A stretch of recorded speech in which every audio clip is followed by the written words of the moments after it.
I'm Kelsey. This is Xander. It's really ironic that tonight, of all nights, I was supposed to do this. I've been going through a really tough custody battle with my kids. And I got home today to find that their stepmom had filed for adoption of them.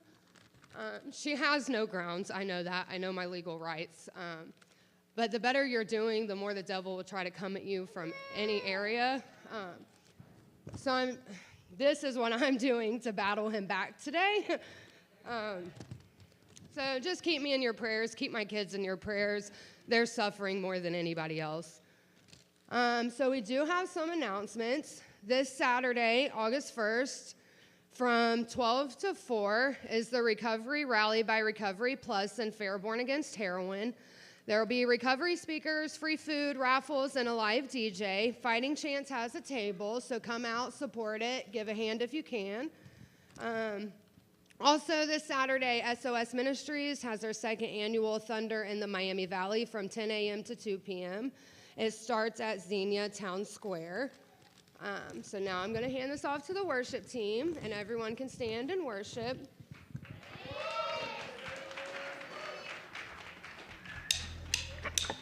All right.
forever.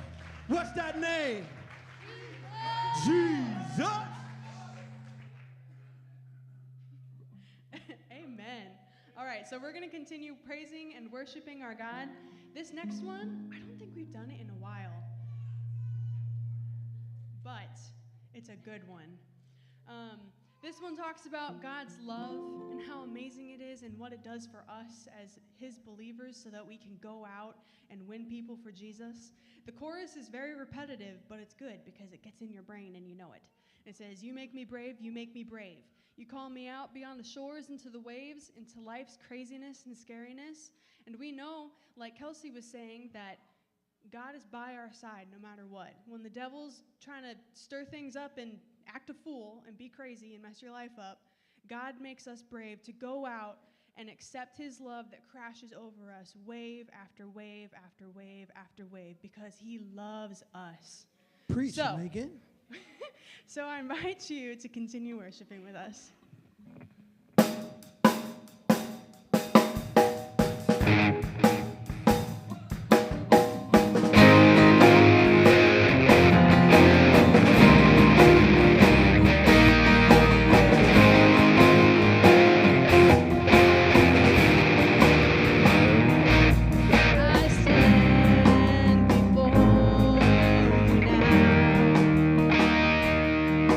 The greatness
I'm Trisha, also known as TT at maternity.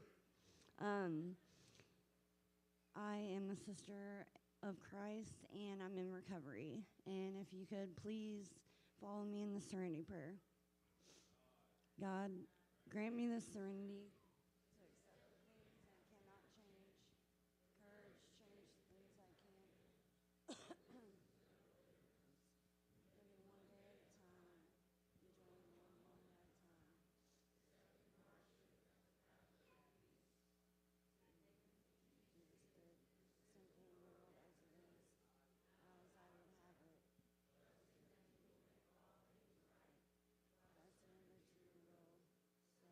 be happy in this life and supremely happy with you forever. Amen. Okay, we're going to do praise report, shout out. Sorry, I'm losing my voice. I'm getting sick. Oh, my praise report is I have 7 months clean.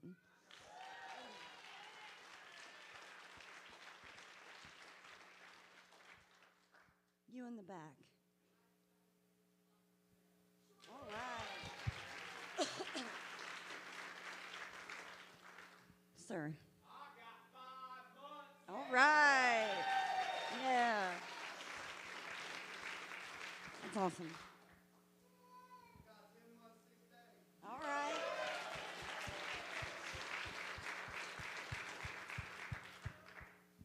Jackie, Miss Jackie. Oh, happy birthday to you.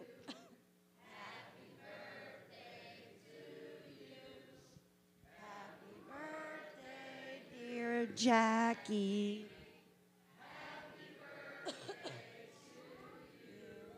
Happy birthday. Woo.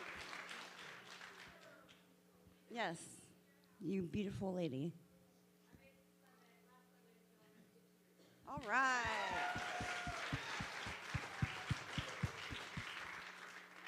Yes.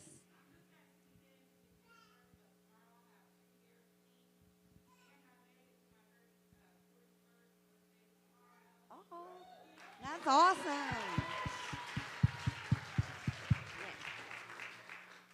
What? All right.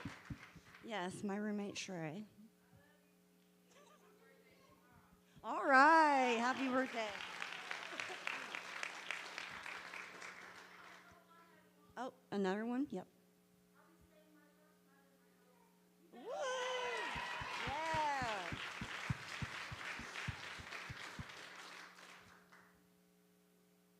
All right. How did we do that? One day at a time with Jesus Christ.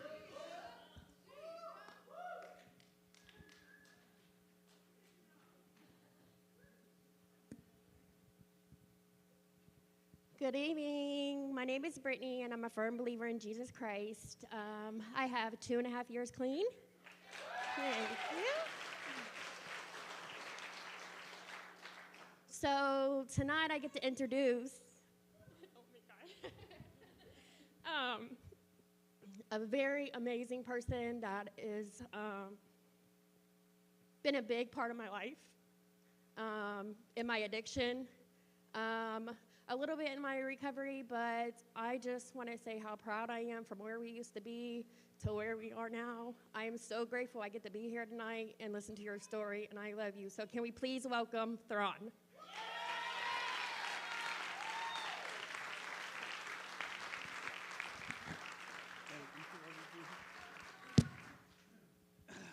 My name is Theron. First and foremost, I just want to thank you all for coming here to hear a complete stranger's testimony. I want to thank God because without him, I wouldn't be up here standing right now. I'm going to try to talk without going in circles. I didn't start drugs at a young age. I don't have some horrible story that, I'm sorry. I was 25 years old. So first, I used to do MMA fighting. Got injured, tore my MCL. There went my career. About 25 years old, I lost my brother, Daniel. So from 25 years old till 31, I was using drugs. I started just pills, some marijuana here and there, and then a lady introduced me into methamphetamine, basically. It was bathtub dope. And it numbed every pain I had. I didn't know how to grieve. Losing someone that I woke up to every day, seeing his face, going to work with him, helping him out. I actually got him sober. He was living with me for about 6 or 7 months. And then one night, me and him went to his cousin's house. We got drunk and did some Xanax. His drug of choice was fentanyl or heroin. And if I could, I'm not even gonna do that. So that happened, and come to find out, he used with her that night. And with him being 2 months clean, all it took was a little bit, and he was gone. His cousin actually left him on the porch at least 15 to 18 hours, and he could have been helped. He could have been, brought back, but she was more afraid of the cops calling or going to jail because she was letting him to use in her house, or she did it with him. So instead of calling an ambulance and saving him, she just let him go. I was there that night, and all that happening, it weighed heavy on me, and I blamed myself so hard, like only if I took him away from there. But being intoxicated myself, on drugs myself, I was like, he's gonna do what he wants to do. He's a grown man. Besides literally pulling him out of that house, and something I should have did, which is another thing I dealt with, was like, why didn't you? The what ifs, like, threw him over my shoulder, drug him out of the house. If I knew his life was on the line like that, I definitely would have. So after that happened, his whole family blamed me. I blamed myself. And then I met a lady named Leanne, and she was like, look, I can't promise you you're going to forget, but I can promise you you're not going to worry about it. Did it. It was it was definitely a game changer. It definitely did exactly what she told me it would do, and it numbed every pain, every inkling, everything that I needed to deal with, and I couldn't. I no longer worried about it. I woke up just to use, and I hardly ever wanted to go to sleep because that's where it would haunt me, was going to sleep and having the dreams about him. So using methamphetamine, I stayed up all the time. Fast forward to about 2018, my daughter, so she's a quadriplegic, and the little girl she's the strongest girl I know. And for her to have all the problems she has now, I wouldn't wish that on my worst enemy. She's 9 years old. Her name's Haven. So before we only knew that she had hip dysplasia and trachea dysplasia. I have a mutation in my blood, and they think it was from the mother of my children. I didn't want to say baby mom. The mother of my children, they told us that me and her were more likely to be kin than actually friends. Like, our bloods didn't mix at all. So somewhere in there, it just got horrible. So her DNA, her bone structure is literally twisting. Everything inside of her, from her chest to her legs, her arms, how we run, they're all turning. She has no motion at all. She can watch TV, she can't talk, she can't even cry. So that drove me further into my addiction, not being able to do anything, not thinking that I could play God, and all the what ifs. I could have helped her, I could have saved her. If I wasn't using, I could have did anything, everything, or something.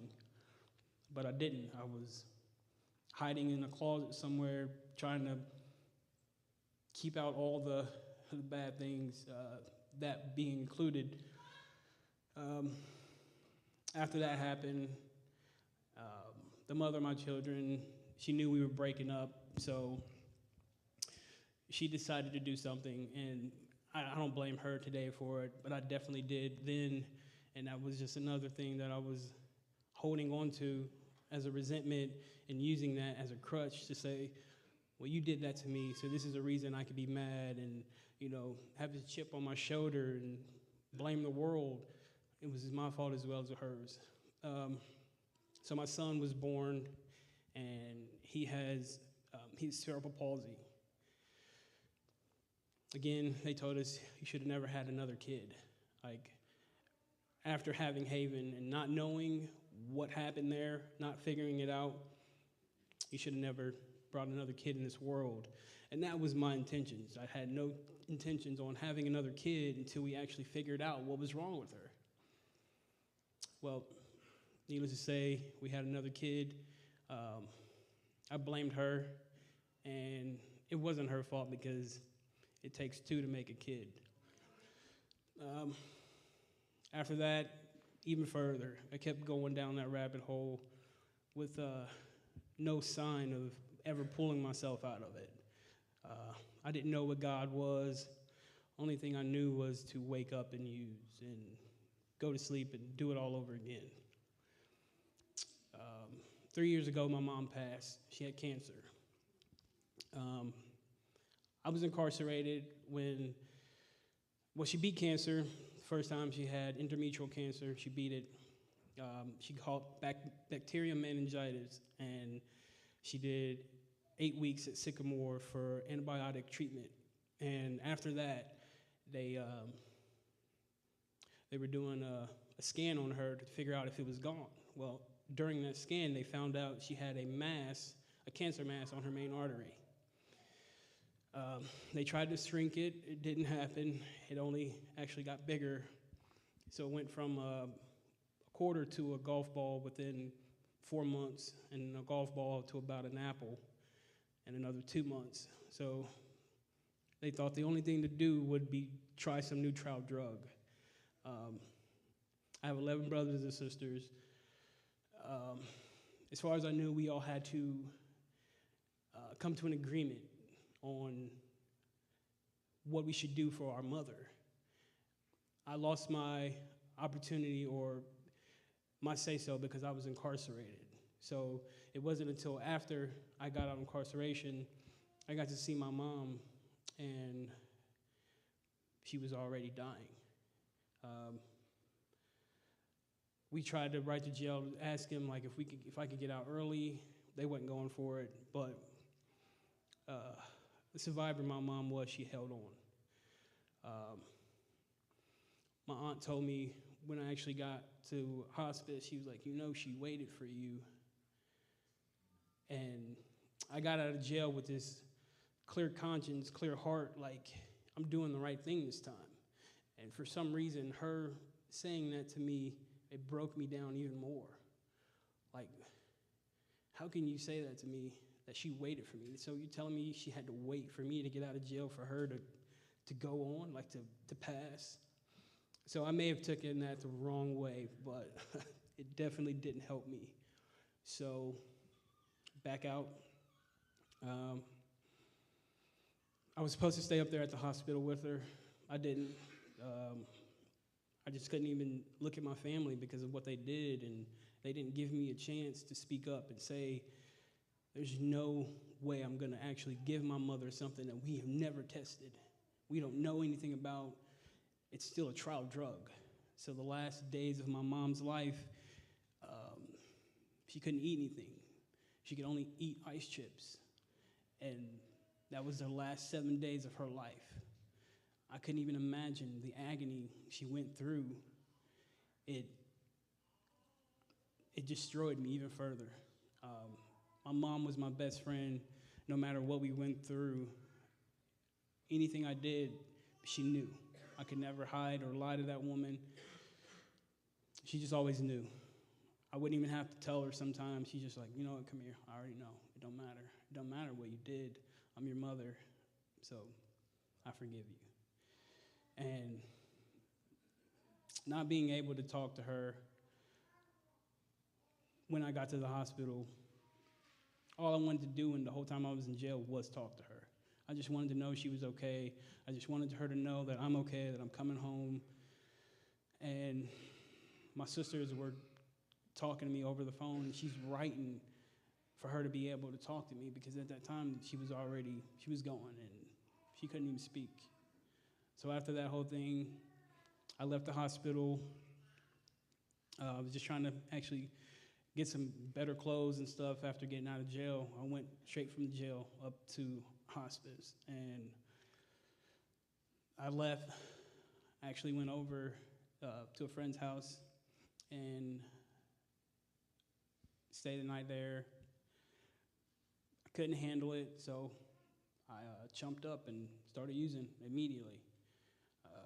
Told everyone around me what was going on just so I could have pity or people to confirm that I should be feeling this way and that I'm not strong enough, that I should have been strong enough, and I should have stayed up there at the hospital because things would have been different. But everyone co-signed my bullcrap, so it got worse. I went to sleep knowing that I should have went back to the hospital. 12 o'clock that night, my sister called me. She said, you need to get up here now because she's going. Like, this is it. How selfish could I have been to worry about going back out and using to escape the reality, what was going on with my mother? Another notch on that belt of pity. This is why I'm using. This is okay for me to be using. This is an excuse. I drove myself crazy. I'm in the Uber car, literally beating dude's seat up, and I'm telling him what's going on, and he's like, you know what, it's all right, let it out. And I'm just like, I'm killing myself inside because I know I should have never, ever left that hospital with them telling me that I only had a few hours left, but I couldn't even stand to look at any of my family up there, so I'm like, I gotta leave. Me and my brother were literally about to fight. So much stuff about her will, where everything was going, the money. I'm like, you people are selfish. You know, this woman is dying and you're worried about everything else except being in there with her. But who was I to judge them when I was worried about one thing, going back out and using, trying to escape the pain of my mother going to heaven, not leaving me, but that's what I told myself. You're leaving me. Like, how can you leave me? How could I think that way? So after she passed, I didn't know how to grieve. It's amazing that I haven't dropped tears talking to you people saying it right now. I didn't know what to do. I was literally lost. I did everything. I tried to commit suicide 3 times, actually. Didn't work, but I didn't want to live without her, and I didn't know what to do, so I knew one thing to do, use more drugs, and I did, a lot of them. I kept bouncing in and out of jail, telling myself I'm going to get it right, and I didn't. So after she passed, I moved back in with my baby mom. I knew that was a horrible, horrible decision, only because as much as I manipulated her, she manipulated me back. We've never been right for each other after the whole thing happened with my kids. Too much scar tissue, and I should have known that, but she was the only person that accepted me, and she was okay with me using. And at the time, I didn't know that that's not love. If you loved me, you would have kicked me to the curb and said, I can't see you like this. I can't watch you go through this. I can't watch you do this to yourself. But she she brought me in with open arms and allowed me to do every horrible thing I did. So far that no one hopefully judges me. I slept with her sister. And even still, after that whole thing happened, I could blame that on drugs. I was just a crappy person, horrible. At the time, I didn't realize it. I'm just thinking like, it's another female. It's not. I gave 9 years to this woman, and by the methamphetamine manipulating my mind, it was just another day in a park, basically. But this woman took care of my kids when I couldn't take care of them. She did everything for me, put money on my books when I was in jail, picked up the phone every single time, made sure I was okay. She was something I wish I never gave up, but I did. I messed that all the way up. She knows that. I still love her to this day. We talk, but neither one of us have the kids. My sisters, they have them, and I'm thankful for that. Like, I don't know what I would have done if I would have completely lost my kids, but by the grace of my sisters, they're well taken care of. After moving back in with her, went back to jail, and then I was supposed to go into a different sober living house. I was supposed to, I think it was Recovery Works. I said, screw that, went back to the street, started using it again.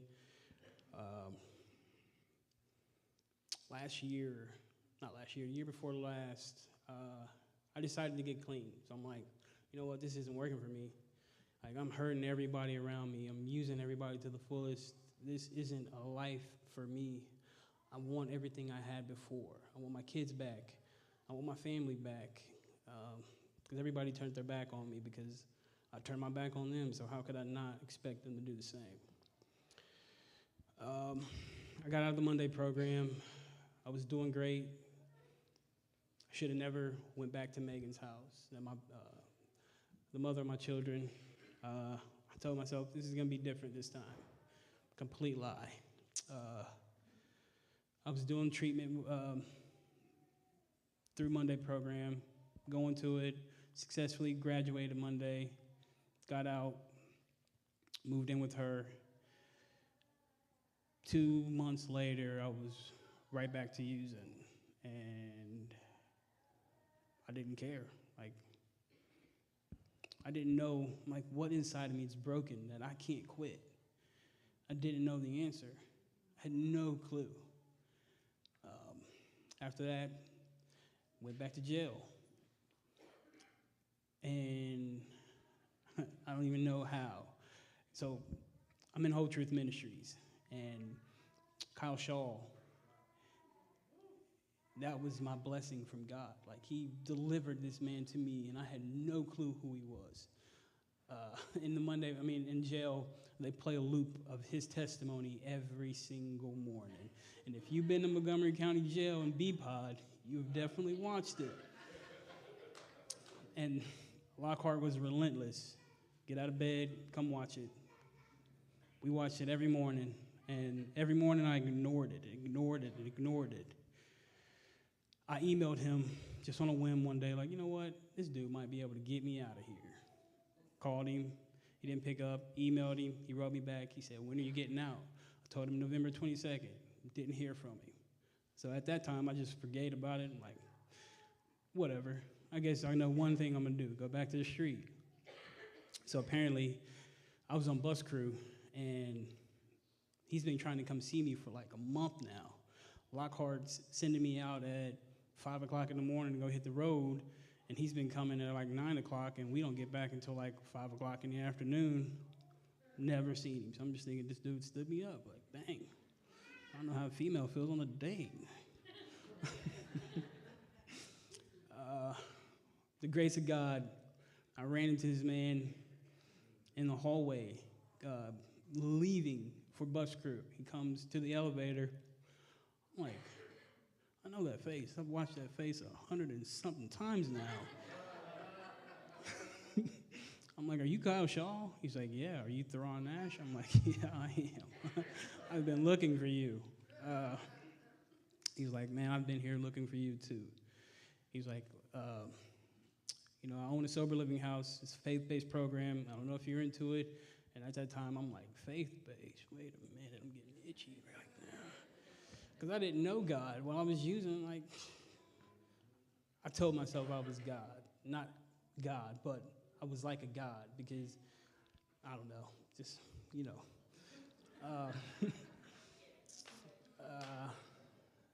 So he talked to me, told me I only had maybe a week left. He was like, look, I'm going to come here and get you on your release date. I need you to just be open to everything that's about to come at you.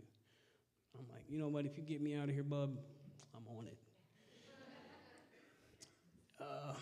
My release date comes, and little to my knowledge, they let me out at 2 o'clock in the morning. I'm like, no, I'm supposed to be getting picked up. And it's November, cold. I had a pair of sweatpants and a T-shirt. That was it. So I'm walking around Dayton. They released me. I'm walking around Dayton trying to figure out somewhere to go. I'm like, dang, I'm really in this now. I had two decisions. Find some type of shelter to sleep at, or go right back out to it. I'm walking, thinking and walking, cold. So I walked to my sister's house, their apartments. They live right there at Dayton Towers. I sit downstairs in the double doors because I forgot the pin to actually get into it. I keep waiting. They didn't pick up or answer. So I walk to my friend's house. He lets me come right on in. When I tell you that was the enemy inviting me to his house,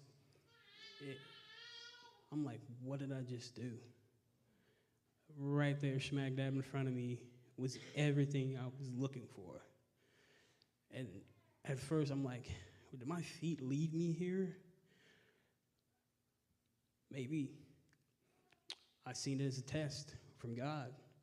Like, here's your opportunity. What are you going to do with it? I got on that man's couch and I went to sleep. He let me stay there for about 3 or 4 days. I'm working for him, putting up drywall in his back room. He's using all around me. He's like, oh, this don't bother you, does it? What do you think, dude? Like, come on. No. I mean, it's your house. What am I going to tell you? Don't use it in your own house, or at least in your living room where I sleep. He didn't care. So I called Kyle. Kyle's like, bro, I've been looking for you. I'm like, what happened to you at 2 o'clock in the morning? He's like, I wasn't supposed to pick you up until 7 or 8 o'clock that day. And I'm like, well, they released me. He was like, I was about to just forget about you. I'm like, dang, I guess. But he told me, are you still clean? I'm like, yeah, for right now I am. I don't know how long that's going to last, but I'm trying. So that night I had to leave. I couldn't do it anymore. And I took the money that he was giving me for doing the drywall, and I went and got a hotel room. The moment I get to the hotel room, I see a chick, someone I knew, she was using. I'm like, oh, this is sketchy. Like, is this another test? Because it definitely was. I told her she could stay. It was a 2-bed at Airview Inn, somewhere I should have never went back to because that was like old stomping grounds. But I did.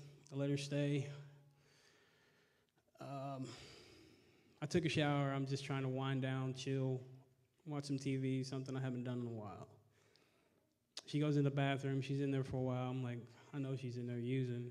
I'm like, at least she had enough respect to go in there, and use it, not in front of me. 20 minutes later, maybe a half an hour later, but she comes out of the bathroom, something skimpy, with a plate in her hand. And right there are 4 or 5 lines of methamphetamine. I'm like, wow, what am I going to do? I'm like, I can't do this with you right now. Like, I can't process this. What are you doing? She was like, well, I didn't want to be greedy. This is your room.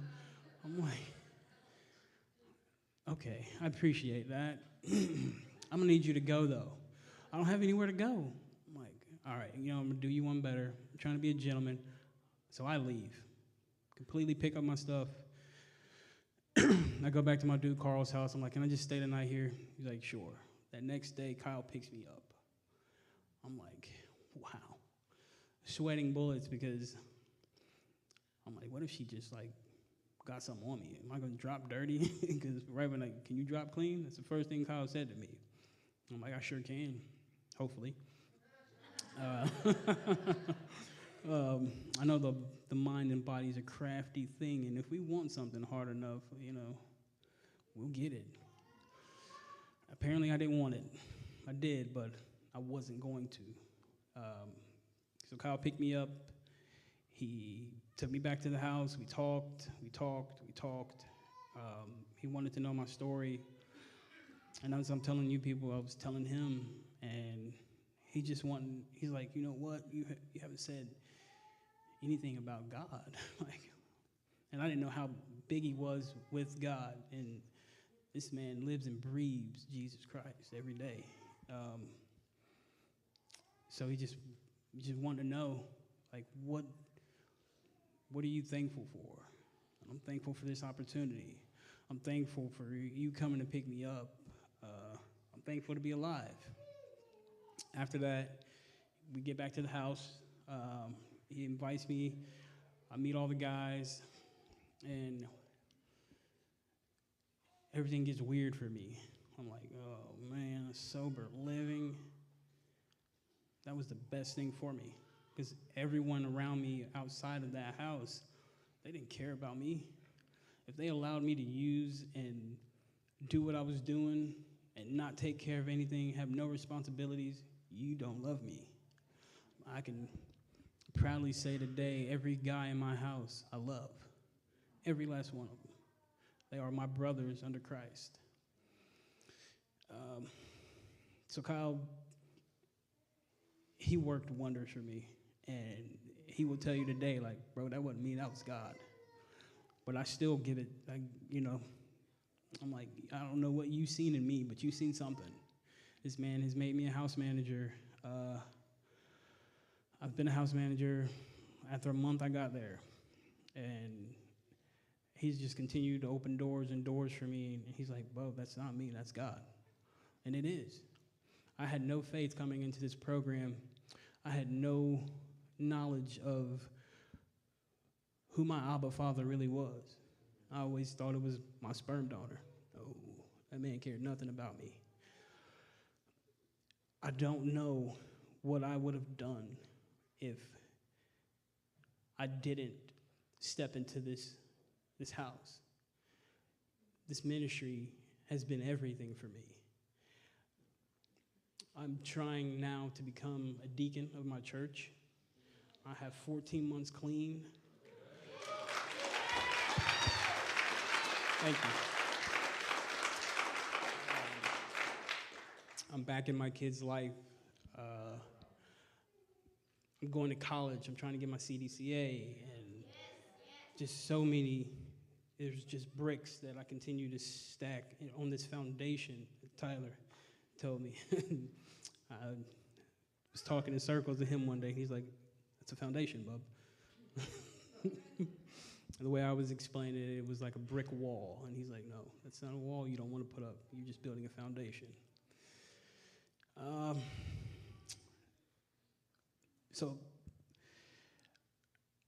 I really found God in that house. The Bible studies, the church going every Sunday. It has made and shaped the man you see in front of you, because I didn't know God. But that man never left me, ever. He has been on my side, on my hip. He left at 99 for me, and I didn't understand that for the longest time. But here I am today. I continue to grow. I'm going to continue to grow. Trying to get my kids back, that's a long shot, but I'm not going to stop. I've had a lot of hardships in my life today. My sister asked me to give up all parental rights. And I'm like, you will never, ever, never. Because all I see you doing is holding my kids against me if I don't do something. And I'm sensitive right now. Yeah, I got a year clean, but something like that, knowing that that was one thing that drove me further into drugs and I use as an excuse was my kids. So if you did that to me, that year is gone. Everything I am today is gone.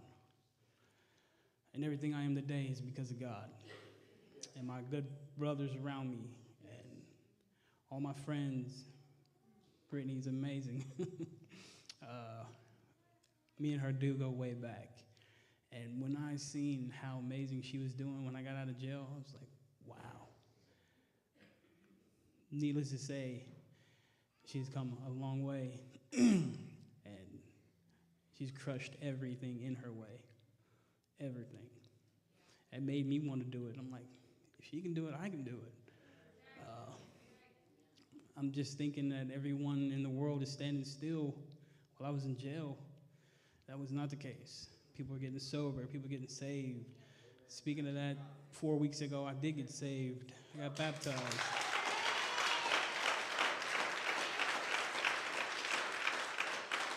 Thank you. I don't really know what else to say. I'm kind of mumbling now. So thank you. Thank you all for listening to me.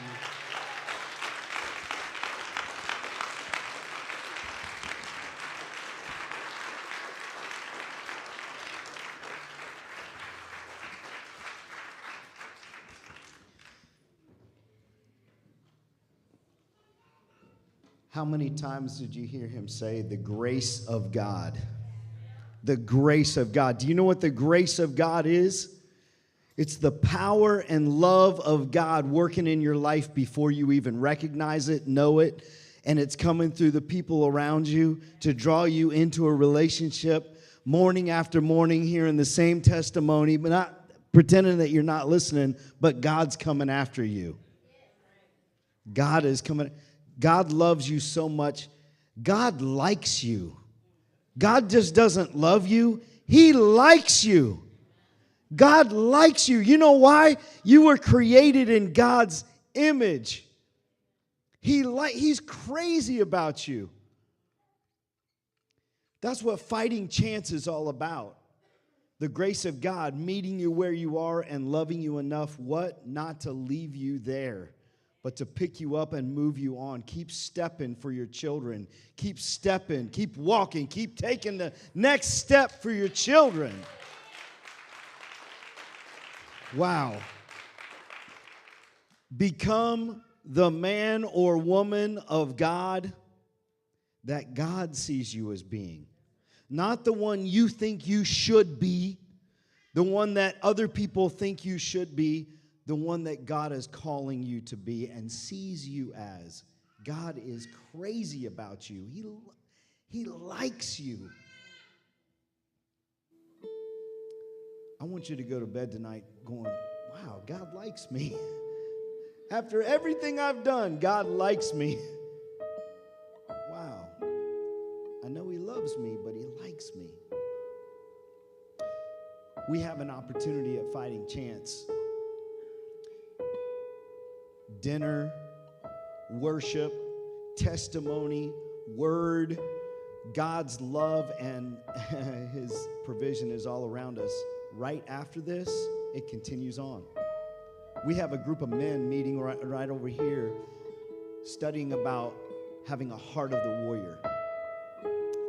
To have a heart of the warrior, you must become the beloved son. You must know that you're loved. The women are meeting. Marina, where are you meeting tonight? Room 102, Marina is leading a crew tonight, so the women are gathering as well. So if you want to continue on to become that man or woman of God after God's own heart, we continue to walk in that, knowing that there's some things only God can do.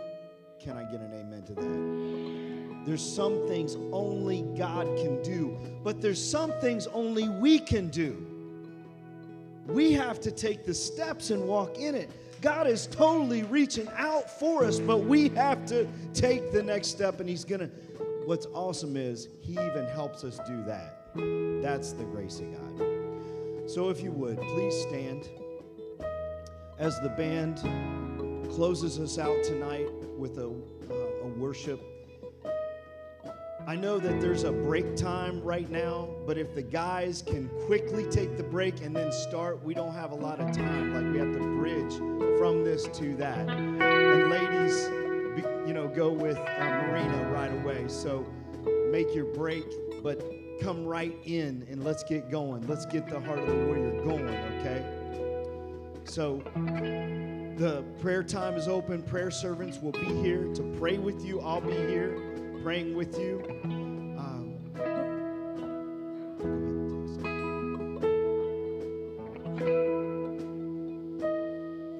I just want to speak the name of Jesus over every heart and every mind. 'Cause I know there is peace within your presence. I speak